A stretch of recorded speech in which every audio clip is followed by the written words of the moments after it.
Melonie Mac Unmasked. Say that 5 times fast.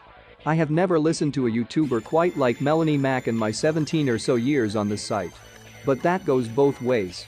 Right now, I'm going to talk about a very negative and melodramatic part of her, for lack of a better term. One that often goes unnoticed. If I were to summarize this video up in one sentence, it would be, Melonie is not being honest about who she is as a person, and this should alarm a lot of people who support her, especially those that share her same political views. I've seen this happen before with other YouTubers who went on steep declines when it comes to fame and income because of this. Let me first say that Melonie Mac has had a tumultuous couple of months, first having a near-death experience due to dehydration and then later having in crisis with a stalker. I am happy that she has overcome all that, and I hope she continues to do fine. That is very unfortunate what she had to deal with. But I feel that those events had no effect on videos that she has done afterwards. I have made a video in the past about her talking about Tomb Raider before. She tries to make it sound like Tomb Raider is the worst franchise on the planet at every turn, and it has zero redeeming qualities. It can do no right apparently. So maybe this won't even be the last video of her that I make. I seriously hope not. But I don't see the end to this anytime soon. I just can't ignore making a formal reaction video to her latest Tomb Raider video. Because there is more to Melonie than what we see over the computer. I have no ill will towards her. She has every right to express herself. But if you're a gamer like her, and you're a fan of her politics and your beliefs align with hers, then I hope this video can open up a lot of eyes and make people see Melonie in a slightly different way moving forward. It's time to take the mask off, so to speak. This is not me trying to get back at her or me trying to seek revenge of any kind. I just feel like this video has to be made after what I myself have witnessed as of late. Hopefully she won't come to take down this video. But it wouldn't surprise me if she does. You'll find out why soon enough. This video will also be available on Odyssey and BitChute at the very least, or you can save it to your computer as soon as you can. Let's analyze her video first, because it will help tie everything together.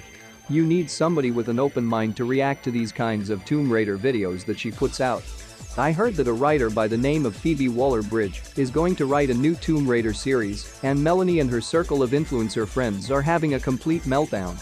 I don't know what exactly makes her controversial. I tried looking for what kinds of radical content she has produced.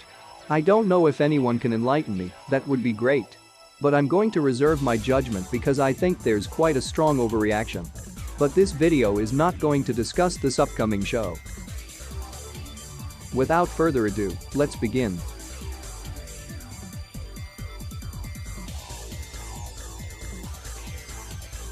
A new report suggests that we will see a Tomb Raider game announcement this year, but with that comes a lot of speculation as well, and also some updates on what's going on with the Perfect Dark game and Avengers. Just no more of that. Gone. Done for. Donezo. Okay. I strongly recommend watching my first video on Melonie if you haven't. Because she comes up with all these excuses to throw Tomb Raider and Crystal Dynamics under the bus for how Tomb Raider flopped and lost companies money. Not one time did she ever bring up Marvel Avengers. Not one. And suddenly, now it's okay to talk about Marvel Avengers. She only brings things up when it's convenient to her narrative, not when it's inconvenient. Melonie references how Crystal Dynamics lost all this money, but oddly she doesn't blame Avengers, but Tomb Raider games which they haven't worked on since 2015. 7 years ago. It's also worth mentioning that Crystal Dynamics didn't have a choice in the matter. They had to do Avengers and relegate Shadow of the Tomb Raider to Eidos Montreal. But is this good news for Tomb Raider fans or bad news? If you've watched my channel enough and seen me talk about Tomb Raider, you'll know I'm very skeptical, given what we've seen in recent history. Yes. I can agree that's a fair assessment. You are skeptical, and that's fine. You have every right to be concerned about what the next Tomb Raider game might end up being. I am not a big Tomb Raider fan or have played Tomb Raider for as long as she has. But she is flat out the only YouTuber that I am seeing that is manufacturing fear because of what the series could become. So far I have not seen it veer into any sort of political direction. So all I am hearing, like I've heard all this time from Melonie, is that she's just peddling more fear because she doesn't want Tomb Raider to succeed anymore. But also, this news does not look that great to me. But at this point, it's a lot of speculation. So, just so y'all know before y'all start getting... So she knows that she's going to ruffle some feathers because she knows people like me are going to point out a bunch of lies or a bunch of untrue statements from her. When she talks about some other game series that isn't Tomb Raider, she seems like she has all the facts in front of her, and she does her research in order to sound like she knows what she is talking about, even when she isn't too familiar with the series. Tomb Raider is the complete opposite, unfortunately.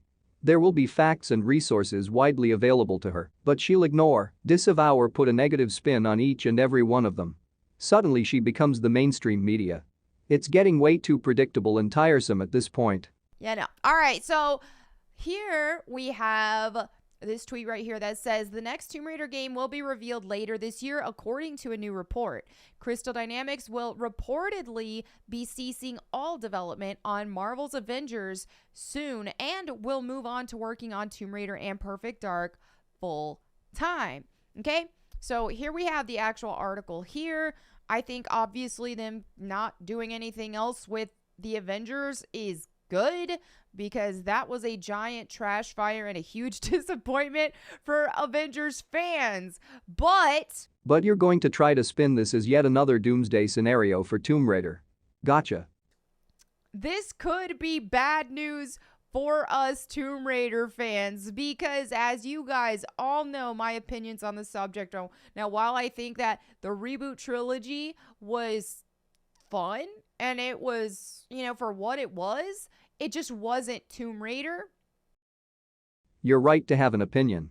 You like the classic early Tomb Raider games, and you prefer them over any other kind of Tomb Raider game that's come to the market. Okay, awesome. You have a taste. But every time she brings up Tomb Raider, she has the same song and dance. The gameplay is bad, the storytelling is bad, the characters are bad, the sales are bad, everything is bad, and the franchise is doomed until I get what I want. That's each one of her Tomb Raider videos in a nutshell. She needs to be more realistic, though. I know, somebody might point out that I am quote, mansplaining, but I don't feel guilty of being a man and having to say something to a woman if I feel it should be said. And here's one thing that Crystal Dynamics has proven is that in their studio, how it currently is established, I'm not talking about way back Legacy of Kain days, but right now at this present time, and over the past decade, Crystal Dynamics focuses on cinematic story and dramatic stories, okay? What? Cinematic stories and dramatic stories? That's what video games are, though. They tell stories. All the big developers today focus on story because that's part of the game's presentation. They want as many people as possible to buy the game through what is shown in trailers, on social media, in ads, etc. One of the games she is currently playing is Fire Emblem Engage. Each Fire Emblem game has a shit ton of cutscenes and dialogue. So you shouldn't be playing Fire Emblem or any AAA game if you hate cinematic stories and dramatic stories. Maybe you should instead be playing Madden or FIFA or games like Roller Coaster Tycoon. She's not gonna do that. She likes Tomb Raider, but she's clearly grasping for straws on why we should be angry at Crystal Dynamics. Do they really excel in actual gameplay, especially when it comes to explorations, maneuverability, all that sort of thing? Not so much.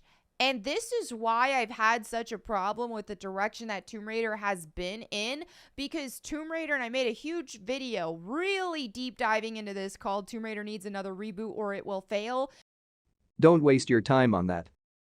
On this channel. So check that out if you want a really deep dive into the whole history of Tomb Raider, into what made Tomb Raider what it is, and how it is completely polar opposite now. But just the gist of it is that Tomb Raider was known for its exploration, its puzzles, its going here to collect this so that you can open this door, and so it was just a lot of thinking. It was a lot of, also acrobatics, backflips, being able to traverse a level and have to actually think about doing it. No auto grabs, anything like that. You actually had to plan out how to navigate from point A to point B and so on and so forth.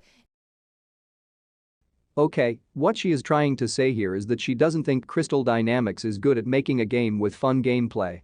Crystal Dynamics has a documentary on YouTube, and there are a bunch of people in it that have been around since the PlayStation 1 era. So if they knew how to make fun games then, why don't they know how to make them anymore? And even if they didn't, they could simply hire people that could. I also disagree about Tomb Raider no longer having exploration and puzzles, and shooting and climbing for that matter. It hasn't gotten worse, it's just different because it's an entirely different story. Gameplay from what I played has not taken a backseat, it's just more streamlined and less frustrating for the casual gamer. I have never heard anyone else aside from her complaining about auto grab. It's like complaining about a canned drink because each one comes with a tab on top that makes it easy to open. No, I'd rather open one with a knife.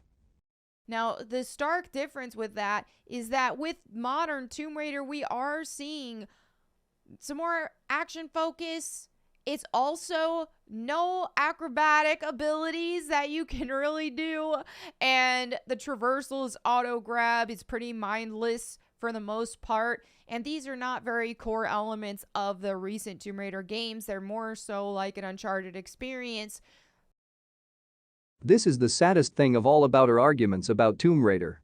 She is a gamer. She should be aware that this is the gaming industry and things are always changing. Tomb Raider had to change. Because if it didn't, Eidos would have been in big trouble. This is true for any AAA game IP that's still around today. Mario had to change, Zelda had to change, Mortal Kombat had to change, Final Fantasy had to change. It feels so strange to have to say this to somebody that was once a spokeswoman for GameStop. That's scary. It should really go without saying. This is material she should be saying in her videos. Zelda was not known for being a big Nintendo IP. Many games got rave reviews, but it wasn't a big seller for a long time. Breath of the Wild changed all that, and nobody is complaining. Nobody. Literally the only major IP that hasn't really changed is Tekken, but they somehow got by with introducing new characters and levels that make the game feel more modern, but it's basically the same gameplay since the early 90s. That's the exception though, not the rule. Sure, you'll get people that will prefer older Zelda games over the new ones. They like the linear gameplay, they like using a sword that doesn't break, they like the repetitive background music, they like the green elf costume. Some even prefer the Wind Waker art style or even the handheld games over the console games, but they're also not going to shudder at the idea of trying something new. Let's be honest, you did enjoy the reboot trilogy of Tomb Raider games. You have videos from years ago that highlight all these good things about them. So stop pretending as if you didn't. Just search Tomb Raider Melonie Mac and you'll find a ton of videos where she's fully engaged in this rebooted Tomb Raider. She's sponsoring it, she's cosplaying it, how come she liked it then, but she hates it now? Why wasn't it woke then? Am I crazy? Is there something I missed? It's like she's letting politics dictate for her what should and shouldn't be enjoyable to her. I said the same thing in my last video, but this makes her look really phony. Which is not a bad experience, but it's just quite frankly not Tomb Raider. So she also mentioned Uncharted here. There's nothing wrong with being similar to Uncharted. In fact, Amy Hennig, who worked on Legacy of Kain series, wanted to direct a Tomb Raider game. This was before Crystal Dynamics had any involvement with Tomb Raider, so naturally, Crystal Dynamics said no, and then Hennig joined Sony, where she directed the first 4 Uncharted games. Coincidentally, she is also the director of Forspoken. But anyway, what does Uncharted do that made it stand out? Realistic human gameplay? Motion blur? So Tomb Raider is not allowed to have anything that Uncharted has? In that type of environment, there is no reason to have Lara performing backflips 15 feet in the air. There was definitely a need and an appeal for it in the older games, but not for something that's more technically advanced. It's not really fair to say that the Tomb Raider reboot trilogy had copied Uncharted. Both games involve exploring, climbing cliffs, finding artifacts, etc. But Uncharted was not the first game to have features like motion blur. Even if it was, it's not something that should only be exclusive to Uncharted. I think of motion blur and cinematic and whatnot as norms for gaming, as much as auto-saving is, as much as right control stick camera control is. Developers won't be ashamed to take features if they help the game look or play better. So to say that Tomb Raider can't be like Uncharted is laughable. You don't want Tomb Raider to look as best as it possibly can? I saw the Uncharted movie, by the way. I'm not a fan of the series, but it was a good movie, not great but good. It certainly had higher quality than Mad Max, that's for sure. And my biggest complaint, especially with Lara Croft as a character, is just how much they changed her in personality and motivation and design. All of that. She went from this someone that you would aspire to be just as cool as her, right? She went to this unattainable level of awesome, right? In ability and in appearance and in everything. She was just unattainable, amazing. And then now they just kind of changed her into a girl next door. Not that there's anything wrong with the girl next door, but it's just different. That's just not who Lara Croft was meant to be. Changing her from anti-hero, selfish, to somebody who wants to protect artifacts and help people. There's nothing wrong with this. Lara Croft is an iconic character. A lot of people associate her by being this curvy figure with a supermodel face. Here's a side note though, I never once thought of the reboot Lara Croft as an ugly woman. Sure, they changed her face, but never have I ever gotten the feeling that she's supposed to look unattractive. But here is where Melonie's narrative falls apart. The Tomb Raider reboot is an origin story. The documentary I mentioned before goes in great detail why they did a reboot and why they decided to make changes to her. At that time, origin stories were very trendy. Batman had one, Spider-Man had one, James Bond had one. They wanted to do one for Lara. Bada bing bada boom. It had nothing at all to do with politics. Is it really that big of a deal that they created a different Lara Croft? There are hundreds of other things in the world to be relentlessly angry about, and this is what you choose to be angry over? Now, as far as Lara's character goes, this is a younger Lara. She is still practically a teenager, correct me if I'm wrong. She is not yet this bold, freaky Marine, and there's nothing wrong with that. In the Gotham TV show, nobody complained that Bruce Wayne didn't know how to fight or use advanced technology or have an association with Batman yet. Because he was still a kid. He was not born Batman. He had to learn a lot of shit as he came of age, and the same goes for Lara Croft. Now Melonie also said in a past video that she just forgets what she learned in the previous game. Okay. Good. A good game provides a big helping of challenge and progression. The Batman Arkham games were like that too. Sure, you had a super smart martial artist and detective to control, but you didn't start out with his full list of gadgets and skills. You had to progress through the story. That's what made the games masterpieces. I don't know. Maybe I took that out of context, but I'm not going to just pretend like she knows what she is talking about. It's just a huge difference. Tomb Raider has been made for a modern audience, but the modern audience aren't gamers, so we've been suffering with that. Whenever she uses finger quotes and says modern audience, she is referring to a political, woke SJW crowd. She's implying that the newer Tomb Raider games were made for that group of people. This is a big fat lie. It's really obvious that she's not being serious here. There has not been any political messaging from Tomb Raider, so she got this belief right out of thin air. I don't know where she gets the idea that Crystal Dynamics or any Tomb Raider developer is specifically trying to cater to any sort of political group. Now sure, if you go on their website, they have a blog led by a community director that's on the I support the current thing bandwagon, likely only to create engagement to the website all year, but let me know when the actual Tomb Raider product becomes political. If anything, you are making Tomb Raider political. You want to insert politics into nearly every discussion she has on video games, Tomb Raider especially. Sometimes, she can get too political, and this is coming from the same side of the aisle as her. It's really unhealthy. There is no need to be inserting politics into Tomb Raider if the devs haven't done so. This is such an awkward thing to choose to be so divisive over. The dramatic stories, the change and all that, very frustrating. Very frustrating. The games were very frustrating, guys.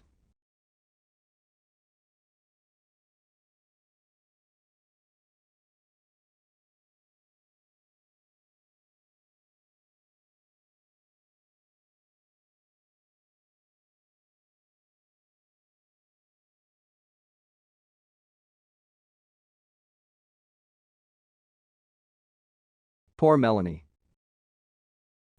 I don't think that the future of Tomb Raider is in good hands right now either. It's not promising that we'll actually get classic Tomb Raider back in any capacity, not with Lara Croft, not with the gameplay, not with anything. I understand she wants another classic Tomb Raider experience. And with Embracer Group now in control of the IP, and they work with dozens of different studios, what isn't to say we can't get one ever again? Sonic Mania happened.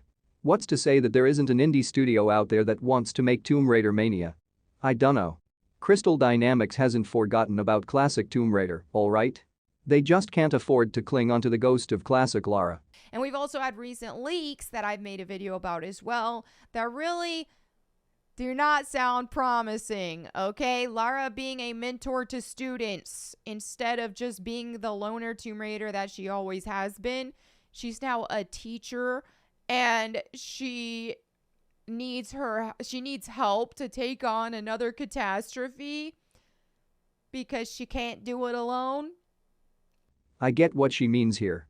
Melonie just wants Lara working on her own to solve problems. In today's landscape though, it's not reasonable when you have games that try to be as interesting as possible, and how developers try to do this is with a story that features a cast of characters. One time, she said in one of her videos, "I want a Tomb Raider movie where it's just Lara exploring on her own, with no supporting cast." I told her, well, you're going to have to explain how that's going to work, because you need a cast for a movie. Casts enable characters to grow, learn, change, they help the story along that one main character simply can't do on his or her own. If that Uncharted movie just had Nathan Drake and they got rid of Sully and Chloe Fraser, that would have been a very bad, very boring film. She replies, well, just look at the earlier games. That's the thing, they were earlier games. Was I wrong to point this out? Now, let's look right here at Corey, member of the Tomb Raider community, very, very, very versed in Tomb Raider. He's sharing some more info here and his opinions, which I'm not totally sure I agree with what his opinions are, but... So is she lonely or does she have a group of students for help? She's lonely. And she gets a love interest that's a woman. It just sounds like a bunch of modern audience bullcrap. So, those are rumors though. I think they were very legit rumors and the source was very legit. But I digress. We are not there yet with Tomb Raider. Now, I am aware of the rumored leaks, and they can be fake for all we know. A lot of video game leaks have proven to be fake. If these Tomb Raider rumors were true, that would concern me. Lara is an independent. They tried to make her fall in love with a man before, and it did not work out. The idea of Lara having an intimate relationship with another woman would take it too far, and I would be saying, they are changing Lara at her very core, and I oppose this. Melonie will probably try to compare this concept to Velma. But Velma is not a Scooby-Doo show. It has nothing in common with Scooby-Doo at all, aside from putting Mindy Kaling characters in Scooby-Doo outfits. If they want to introduce new characters that are gay, that's alright. They did that with Mortal Kombat. But you can't be complaining about something that doesn't exist or doesn't yet exist. Because for all we know, this might not happen to Tomb Raider at all. We still have to wait and see. For that matter, making Lara younger, more fearful and less experienced is not the same as completely changing her race, ethnicity and personality. Given the trend of these woke elements that's going around in media, you have to understand it's just a trend, and sooner or later, the trend will flop. Companies that care about their bottom line realize that that isn't what is making them bank, and then they will pivot. I'm curious to see how it plays out and to see who is more clued in. Corey is good at predicting stuff, though. I will give him that. So he says, so we most likely will get a reveal at the end of the year, probably at the Game Awards in December. I don't expect we will see the actual release until 2025, though, so don't think it means it's coming sooner than you think. I disagree on this part. I don't think to me it sounds like they're rushing this out, okay? Amazon is now the publisher. They're funding it, even though Embracer Group bought the rights to Tomb Raider, but Amazon has partnered with them. They're funding it. What? No, it didn't. Perfect Dark was announced all the way back in December 2020. A new Tomb Raider was announced in April of 2022. Tomb Raider was announced first? This is not true. Where is she getting her sources from? I can understand if she's just not sure, but she's done all these videos about Tomb Raider, so she should have a good memory of how long ago the announcement came. This news that we are getting an announcement this year leads me to believe that the rumors that we saw are they haven't had enough time to really change what they were already working with. So Amazon is not funding the game. Embracer Group is funding the game. As a publisher, Amazon is responsible for things like printing the game to discs, marketing, non-technical work like that. They are not involved with the game creatively.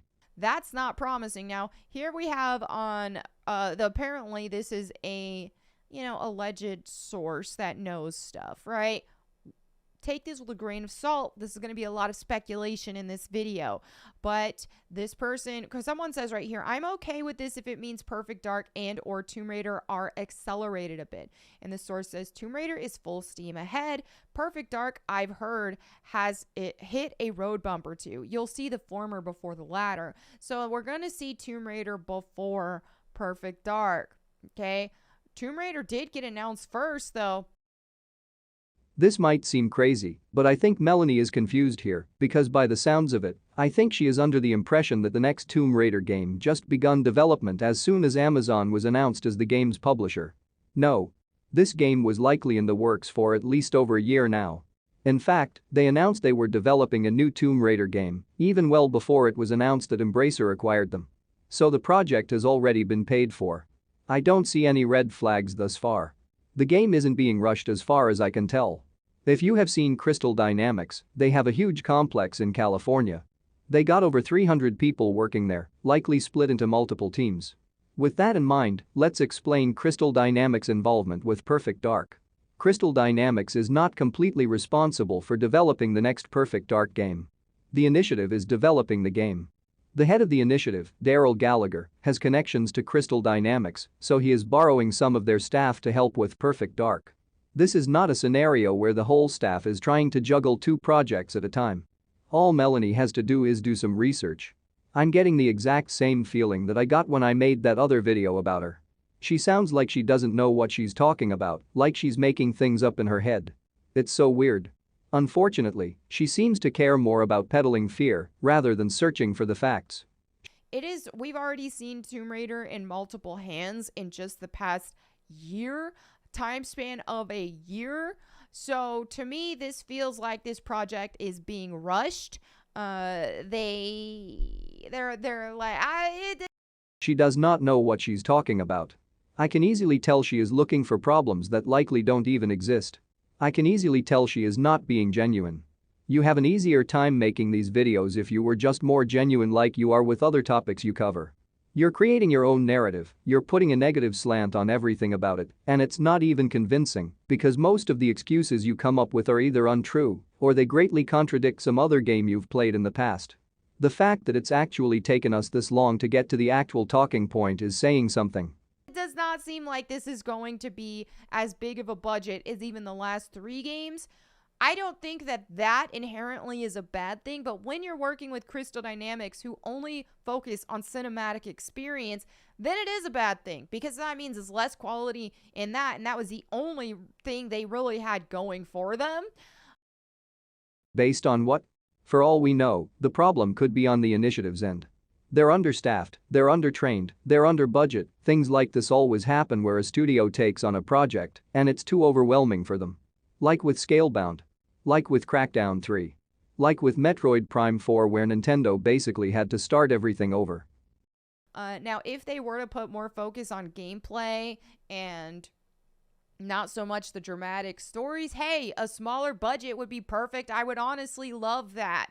That would be incredible, but I don't think Crystal Dynamics is capable of making a classic Tomb Raider experience. All they do and their specialty is overly dramatic stories and overly cinematic games.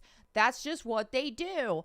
So let's look at this. This looks like it says, question, how road bumpy? Like, are we going to see a change in camera perspective and the rest is the same, or is it rebooting territory? About Perfect Dark. Miller says, I don't know exactly, just heard the waters were choppy for Perfect Dark. not good news for Perfect Dark, but it's been bad news in general that Crystal Dynamics has any association with it. We've already seen them completely desecrate Lara Croft. Now they're going to do the same with Perfect Dark, and they're going to give Joanna the woke treatment or the modern audience treatment. Where the fire truck do I even begin with this? How did Lara Croft become woke? By being younger and more vulnerable? How is that woke? It's just like the mainstream media and how they overuse words to the point they become meaningless, like racist. Melonie does the same for woke. And how does Joanna Dark get woke simply with Crystal Dynamics' involvement? Are they writing the entire game for them too? She'll probably tell us they are, right? She's just spewing mindless nonsense at this point. I'm not about that. I don't want to see it. I've already lost all hope for the remote future of Tomb Raider until they eventually sell it to another developer or hand it off, but that's what already happened, and you're still complaining. There is no use satisfying this woman, unless of course until the game first comes out, that is.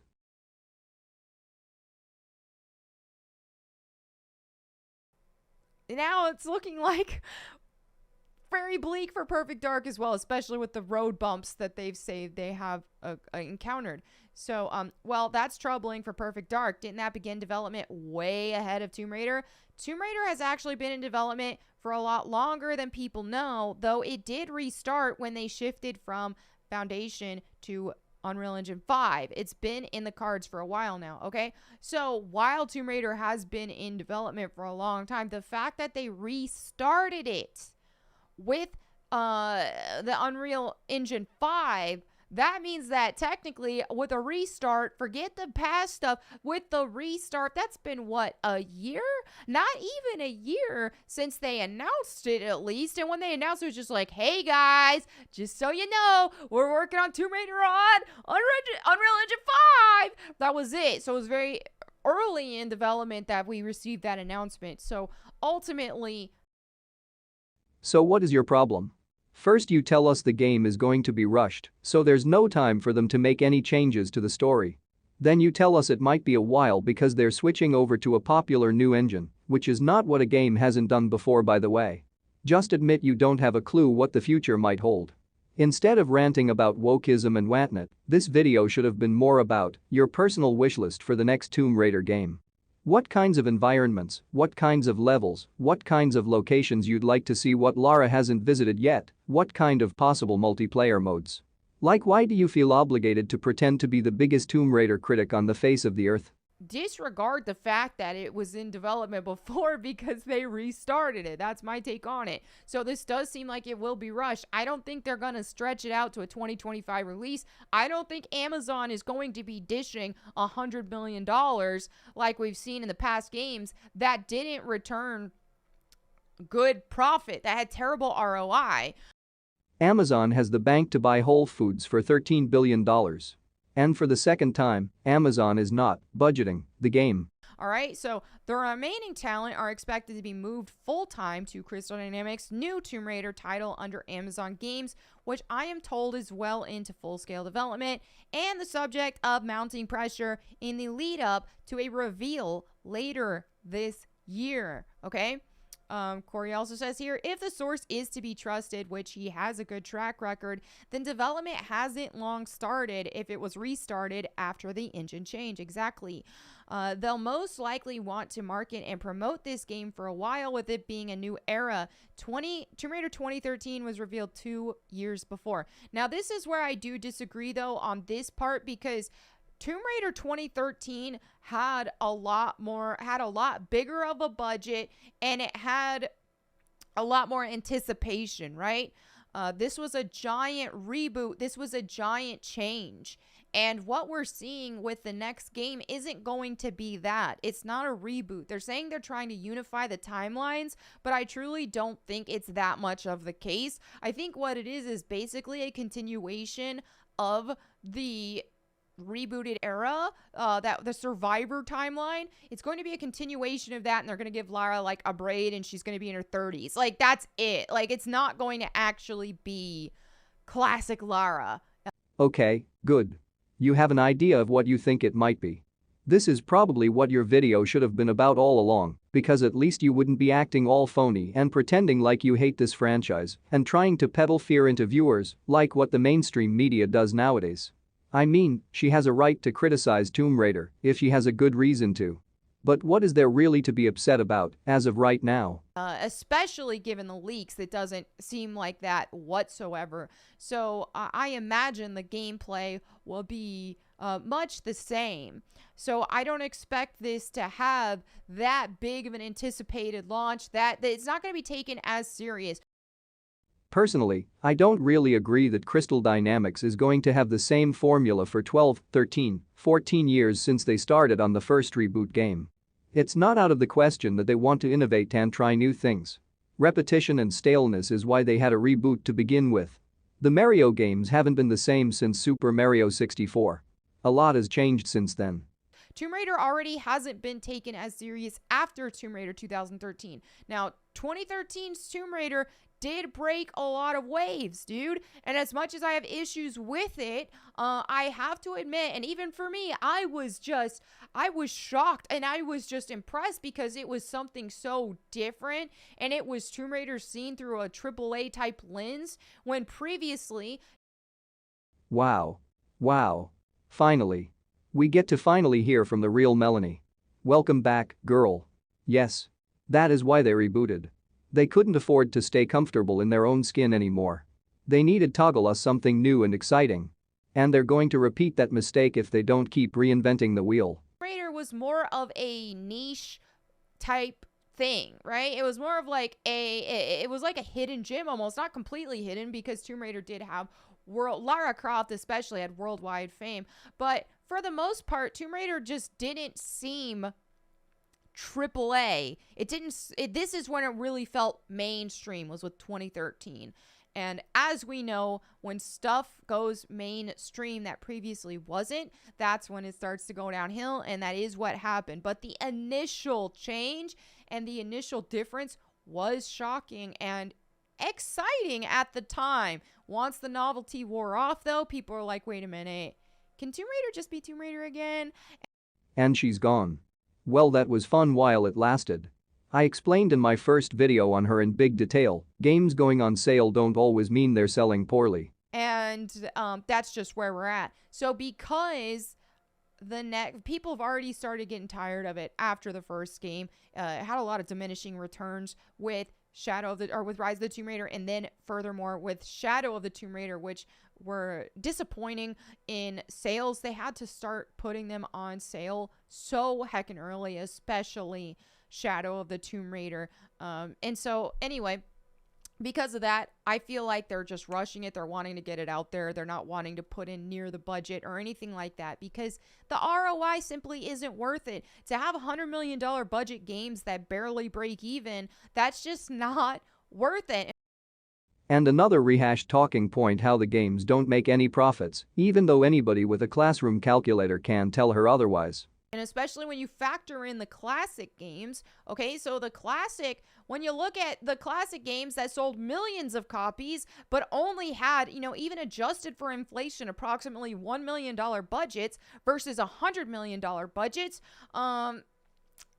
that's a stark difference, going from major profits to where developers who had profit shares within the company were able to retire and live out their lives, dude, because they were rich. And yet another. Core design only consisted of 6 team members. They made a lot of money because they didn't have to share all their earnings with 300 others on top of other companies. Think of indie games like Minecraft and Five Nights at Freddy's.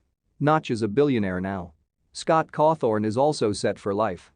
They weren't employees, they were their own bosses up until they sold their IP out for that big cash.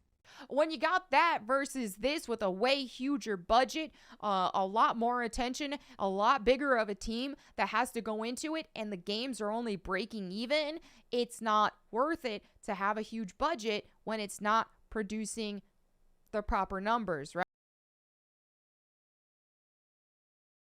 Okay, she's pretty much beating a dead horse right now. I'll just cut her video short and move on to something more serious. So outside of her toxic Tomb Raider rants, she seems like a down-to-earth lady. The keyword is seems. I have exchanged words with her on her channel many times in the past. Sometimes I was just as assertive about her criticism towards Tomb Raider. Sometimes, the exchanges were rather amicable when it came to topics outside of Tomb Raider. I told her once that Eric July talked about the same subject regarding Netflix and had a hilarious take on it, and she took strong notice of it. However, she's actually no different than any other influencer that wants to hash out a narrative, regardless of whether or not they are right. What do I mean? She does not like when her ideology is challenged. She always wants to be right. She does not want to be corrected. She does not want to have a viewpoint that opposes her own to gain traction. What do I mean? Well, when I watched her video for the first time, I listened to what she had to say. I said my piece in the form of comments whenever they came to mind, pretty much abbreviated versions of what I said here in this video. What do you mean you don't agree with me? Do you know who you're dealing with?